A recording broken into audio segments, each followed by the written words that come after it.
الحمد لله والصلاة والسلام على رسول الله وعلى آله وصحبه ومن والاه أما بعد فيقول الرسول صلى الله عليه وسلم إنما الأعمال بالخواتيم. Notre noble prophète sallallahu alayhi wa sallam disait: les œuvres ne valent que par leur fin. Les œuvres ne valent que par leur fin. Et aujourd'hui, mes chers frères et sœurs, on est le 20 Ramadan. نحن اليوم في اليوم العشرين من شهر رمضان. Donc, on commence les 10 dernières nuits de ce mois béni. Les 10 derniers jours qui sont les plus importants.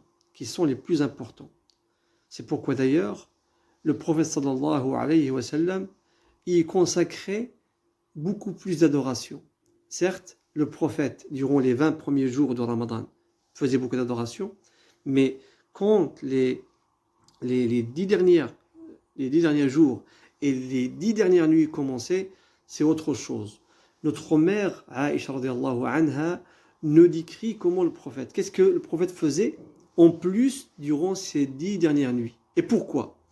Il a dit, إذا دخلت العشر, lorsque les 10 dernières nuits rentrent, ou la commencent, alors qu'est-ce que fait le prophète sallallahu alayhi wa sallam? Ahya laylahu.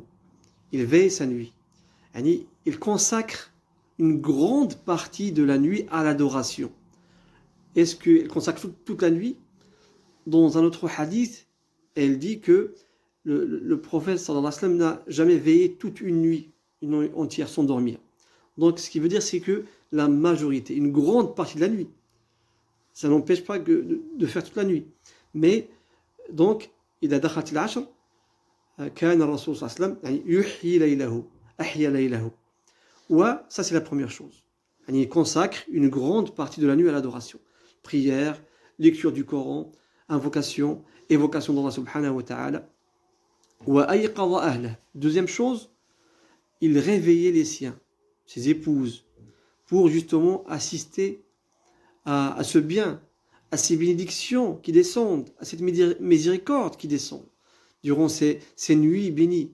Donc il faut en faire profiter aussi ses enfants, son épouse, sa famille.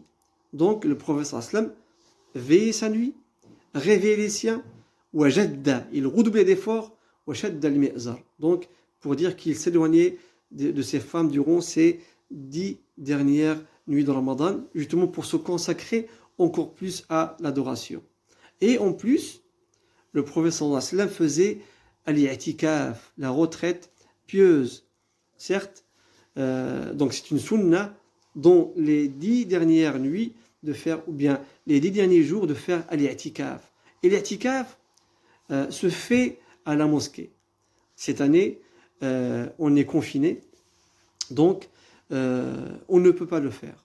Pour ceux qui ont l'habitude de le faire, on se pose la question: est-ce qu'on peut faire l'i'tikaf à la maison? Les savants ont répondu non. L'i'tikaf, la retraite pieuse, ne peut se faire qu'à la mosquée. Parce qu'Allah Azza wa Jal dit dans le Coran al-Karim: وَلَا تُبَاشِرُوهُنَّ وَأَنْتُمْ عَاكِفُونَ فِي الْمَسَاجِدِ. Donc n'approchez pas vos femmes lorsque vous faites la retraite pieuse.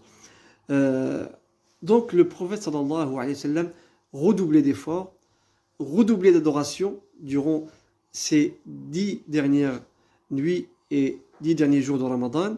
Et je recherchais la nuit du destin. Dans cette nuit-là, dans ces 10 derniers jours, il y a Laylatul Qadr, التي هي خير من ألف شهر, qui est meilleure que 1000 mois. L'adoration d'une seule nuit est meilleure que 1000 mois. Et le prophète sallallahu alayhi wa sallam nous a orienté, nous a éclairé et nous a demandé de la chercher dans les nuits impaires. Parce que 10, ça peut paraître beaucoup pour certains, alors que c'est peu. Regardez, est-ce qu'on a vu passer les 20 premiers jours de Ramadan? Ils sont vite passés. Et croyez-moi que les 10 derniers jours vont passer aussi vite que les 20 premiers, voire plus vite. Donc il ne faut pas laisser le temps passer. Il faut rattraper celui qui était insouciant, qui était distrait les 20 premiers jours, celui qui n'a pas mesuré l'importance du moment qu'il vit et qu'il se réveille. c'est encore le temps, alhamdulillah. Innamal a'malu bil khawatim. Hein, les actes ne valent que par leur fin. C'est encore le moment de se rattraper. Et justement, en recherchant cette nuit bénie dans les nuits impaires, la nuit du 21, la nuit du 23, la nuit du 25, la nuit du 29, la nuit du 27 et la nuit du 29.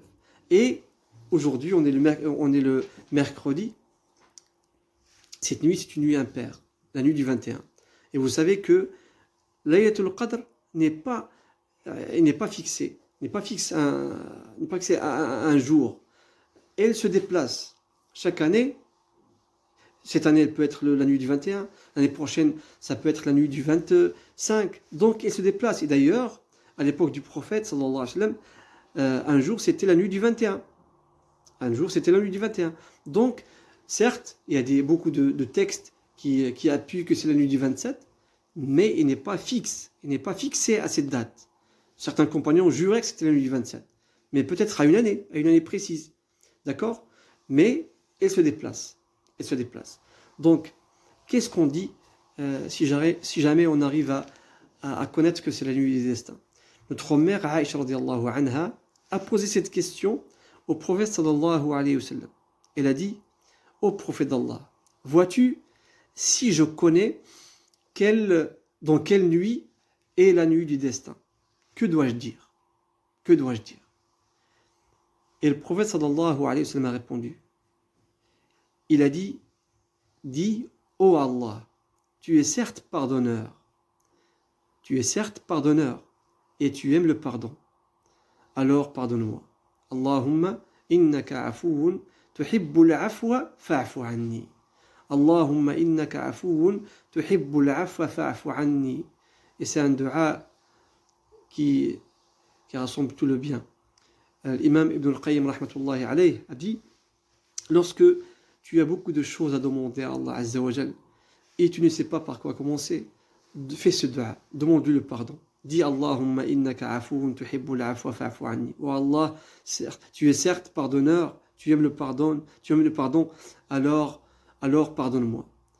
Parce que s'il te pardonne, eh bien il te donnera tout ce que tu veux, avant que tu ne lui demandes. Donc voilà, mes chers frères et sœurs, profitez. On est dans les 10 meilleures nuits de l'année, comme a dit Cheikh Islam Ibn Taymiyyah. On est dans les 10 meilleures nuits de l'année. Parce qu'il y a justement cette nuit bénie, Laylatul Qadr. Profitez. Profitez et faites profiter les vôtres, vos femmes, vos enfants, réveillez-les. Profitez de ces moments, ils vont passer très très très vite. Nas'alullah Azza wa Jal at-tawfiq wa as-sadad, parce que c'est Allah Azza wa Jal qui donne la réussite. Hein? La réussite ne dépend que d'Allah subhanahu wa ta'ala. Donc, aussi, insister et implorer Allah Azza wa Jal de nous donner une bonne fin, qu'il fasse que nos meilleures œuvres soient à chaque fois à la fin. Et justement, multiplier les invocations durant ces jours bénis, et surtout le dua que le prophète sallallahu alayhi wa sallam a enseigné à notre mère Aïcha. نسأل الله عز وجل التوفيق والسداد. نسأل الله عز وجل أن يبلغنا ليلة القدر وأن يعيننا على قيامها على الوجه الذي يرضيه عنا. سبحانك اللهم وبحمدك أشهد أن لا إله إلا أنت أستغفرك وأتوب إليك. تشجيعا لنا لنستمر بنشر